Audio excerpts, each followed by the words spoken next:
ደማምሰው ደማምሰው ዝናር ክለዋሰው ያንን ያባይ ዱካ ባናሲ ከተሉት እሱም እንደ ወንዜ በላይ በላይ ሲሉት። ጋይስ እንዴት ናችሁ? ሰላም ነው? ትናንትና ያው ጀማሪ ስትሆን ብዙ ነገር ታበላሻለህ እና ላይክ ኮመንት ነበር ያልኩት አይደል? ዛሬ ደግሞ እስኪ ሰብስክራይብ አድርጉ። ዛሬ ሰብስክራይብ አድርጉኝ። እኔ የምሰራው እናት ቤት ነው።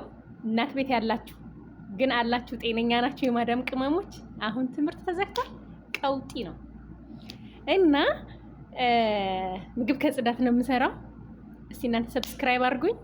ምግቤን አቀርብላችኋለሁ፣ ስራዎችን በሙሉ አቀርባለሁ። ግን ከዛ በፊት